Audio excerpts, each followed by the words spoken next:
Welcome back to episode 4, Removing the Flywheel, attempt number 2. In the last video I failed to remove the flywheel and wasn't sure if it was my lack of technique, the puller being unfit for purpose, or whether the flywheel could have cold welded itself to the crankshaft somehow. Either way, the puller was pretty much destroyed. Well, this week I finally got my answer. When I put the question out about pullers, everyone kept telling me to get apparently what is the best mini puller on the market, the Guessworks puller. Unfortunately, they were currently out of stock, so I couldn't order one. Several people kindly offered to send me one to borrow, but with the current situation being what it is, I'm not really that comfortable venturing out to the post office to send it back, so I had to decline the offers. I'd also been in touch with Minisport as I was querying the quality of the puller, and they were very keen to have it back for testing. Initially I had planned to send it back so they could investigate it, but then I realised it was going to need posting and it's something that I had an issue with, so in the end I just had to write it off as a loss. Now personally, I'm not knocking Minisport, but I just don't think that their puller is designed very well and has several weak points. The puller is really well and truly twisted, but with nothing to lose I thought I'd have another go with it and just bash the hell out of it and see if the flywheel might be persuaded to come off. But the internal threads were far too gone, and once I hit real resistance the whole thing just completely failed.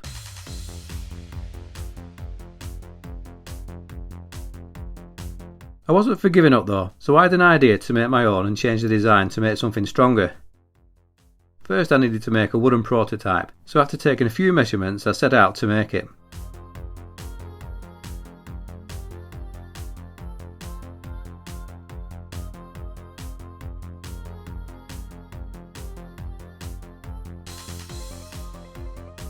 I set my newly designed wooden puller onto the flywheel and gave it a little test run. Straight away I could see that it showed potential, although of course with being wood this one snapped in half. But made in a suitable metal, I'm pretty confident this would work well, and something I may look to make in the future. I used the Minisport puller to test out a theory that I had of using an alternative to threading the internals of the puller, but unfortunately the bolt that I used was far too weak. So I decided to try the same method but use a bigger bolt. In fact I used a bolt from the rolling jig that I have my Mini on. With the threads already ruined, I removed what I could with a drill so I could try using a bigger bolt. I decided to give it a test run, but I made a huge mistake. I placed a nut behind the bolt and locked it with a spanner. The spanner locked itself onto the bolt in the flywheel, and when I tightened the centre bolt, the sideways force broke the flywheel, essentially rendering it scrap. But the idea did work, so I thought I'd try again, but this time I locked the spanner onto the floor so as not to put pressure on the bolts in the flywheel. This started to work a lot better, but every time I tightened it up, the bolts just pulled through the puller and bent the washers. There was just no way that the flywheel was going to come off like this. So to eliminate the chance of the bolts pulling through the slots, I drilled holes in the puller in such a way that it resembled the design that I had in mind with my own version to see what would happen. It was surprisingly easy though to drill the metal, which goes to show just how soft the puller really is. In theory this could have worked I reckon, but because there was already slots in the puller and the metal was so soft, it just bent the puller when I tightened it up. I also realised that the bolt in the middle needed to be bigger to take the force applied from the mallet. With all this information to hand, it became apparent that the puller needed to be made of a better quality metal, something much stronger, and rather than wide slots it needed holes, just big enough to accommodate the bolts of the flywheel. But more importantly, the centre bolt needed to be strong enough to take the beating of a hammer, with threads strong enough to take the applied forces. That's when the penny dropped. All my experimenting and designing had ultimately led me to design something that had already been designed. The Guessworks puller. Everything I'd looked at altering on the Minisport puller had been incorporated into this Guessworks puller. But the Guessworks puller had taken things one step further. The puller's incorporated a bolt that screws into the end of the crankshaft that prevents the flywheel from falling off the end when the flywheel's released, and that's quite ingenious. So I thought rather than machine my own, I just needed to get hold of one of these Guessworks pullers, and in the end I contacted my friend Dennis at Classic and Retro Restorations, who'd offered to send me his Guessworks puller to try. It wasn't long before the puller was delivered, and here it is in all its glory. Now this one's been well used, it's removed many flywheels, and I'm assured that it just won't fail. Now unfortunately Dennis had prior engagements the evening that I chose to use it, and I didn't know how it all fitted together. Fortunately help was at hand, and Cole of Classic Mini DIY sent me a quick video of the assembly. And I was sent the how to use instructions by a member of one of the Facebook mini groups. I had a read through the instructions and a quick look at how it assembles, but I immediately saw a potential issue. Because I'd damaged my flywheel, I had a sneaky feeling that the bolts from the Guessworks puller just weren't going to have enough thread on them to grab the flywheel. I screwed them in anyway, but I just wasn't confident it was going to be safe. So I tried using the bolts from the Minisport puller, but once it became tight, it was on the back of my mind whether the bolts would be strong enough, and I ended up swapping back to the Guessworks bolts.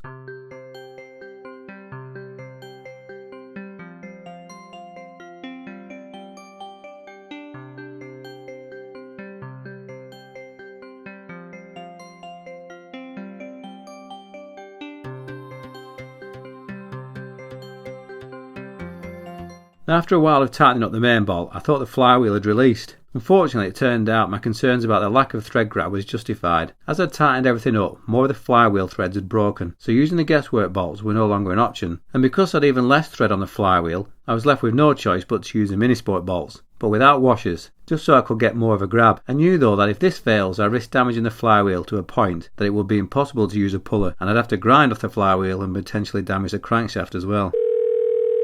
As luck would have it, Paul Jeffries called me up and suggested a FaceTime call so he could guide me through the process and watch what was going on at the same time. Now, Paul lives several hundred miles away, but it was like having him in the room. The good thing is, Paul was not only able to guide me through the whole process, but was also able to see how tricky this flywheel was to get off. And I have to honestly say, without his guidance, I just wouldn't have got close to getting the flywheel off at all.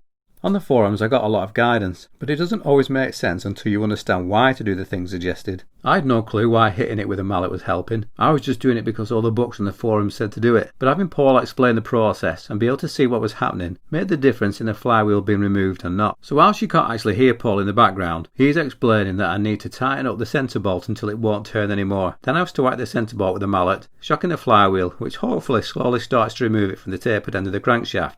You can tell when this works because after hitting with a mallet, it should allow a bit more turning of the centre bolt. This process gets repeated several times. In fact, the whole process took me over an hour of bashing and tightening and trying my best to keep wedging the engine down. But finally the flywheel released, and if you listen carefully you can hear a slight pop. Now, the beauty of the puller is that the flywheel just doesn't fly off, but what's surprising is that the amount of force required to remove the flywheel with this puller far exceeded the amount that I placed on the minisport puller. There's absolutely no way that the minisport puller would have removed this flywheel. Now, I'm not knocking the minisport puller, as I know it'll no doubt remove a flywheel, but when a flywheel's this tight, there's just no way it would survive the forces required.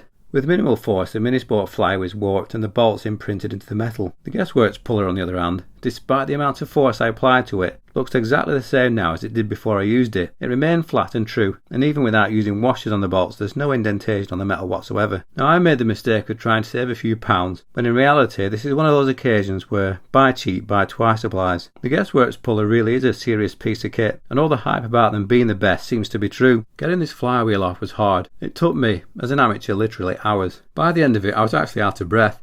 The engine was wedged between the floor and the lathe, which must weigh about 150 to 200 kilograms, yet it lifted and moved the lathe about 18 inches from the wall. I see so many videos where people struggle to get the flywheel off. They cut scenes where have a quick brew, and when the camera switches back on, magically the flywheel's off. I've seen very few videos where they're able to show a quick wind of the puller and pop, it's off, which tells me that many people set out with the intention of filming the flywheel removal, hit several difficulties, and end up messing with it for some time behind the scenes, and end up just resuming filming again once it's off. I think for first time amateurs it's important to know that whilst this process can be easy, it can also be extremely hard, and not always as easy as it's made out to be on some of the videos that I've watched. It's a bit like those car restoration programs on the telly that show someone quickly spraying the cars with nice fresh paint, which gives the impression that spraying cars is a 5-minute job, when in reality someone spent months prepping it. If I did do another flywheel removal, I'd definitely have the flywheel off a lot quicker, especially if I use the Guessworks puller. But my advice for someone who's an amateur, or if it's your first time, is that you could be lucky and just have it pop off, but I think you've got to be prepared for it to be a real pain in the arse to get off, and realise that it's common for them to be awkward to remove, hence the reason for such a hefty puller to be designed for removing them. It's difficult to see on the video how much of a struggle it was to remove, but with Paul's knowledge and guidance, I did it, and it was so satisfying when it popped off. It's one of those jobs that I know many people have issues with, so if you're attempting yours, and it seems like it's never going to come off,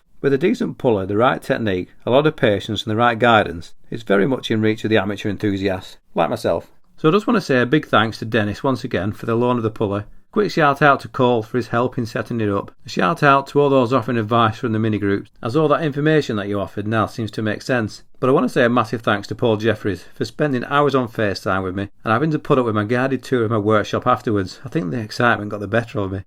So now the flywheel's off, the next step is stripping off the transfer case and stripping down the bottom half of the engine. Things are slowly moving forward now. And on a final note, if you fancy a chance of winning a free personalised keyring for your car keys, then be sure to check out my previous video on the 2000 subscriber giveaway.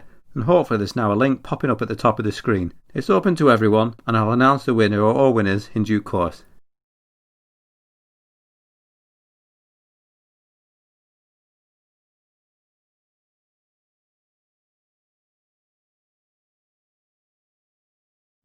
Prior to making the videos on YouTube, I worked as a firefighter for nearly 20 years, serving my community and helping to save lives and promote the fire safety message. Unfortunately, an accumulation of many upsetting scenes became too much for my mind to cope with, and after years of failed therapy I was retired from the service on the grounds of ill health and signed off medically from any employment. To keep myself busy, both body and mind, I developed an interest in woodworking and car mechanics, and with already having a hobby in filming and music, I combined my interests and started making videos here on YouTube, filming, editing and composing my own music for my woodworking and car restoration channels Smugwood and Smugwood Mini. Unfortunately, to produce such videos comes at a price, and with minimal funds after being retired from employment, I've turned to Patreon to see if there is additional support out there which could allow me to continue making the woodworking and car restoration videos. In return for support, there are various levels which are explained in more depth at the Patreon link below, but includes the chance to win one of my YouTube projects made throughout the year, and also inclusion into random prize draws open to patrons only. In addition, I'd like to thank everybody who already subscribes to my channels, or watches, comments, likes and shares them, as it all goes to help support my channels, and for that I'm really appreciative. It's my hope that I can continue making the videos for the foreseeable future. Thanks once again for your continued support.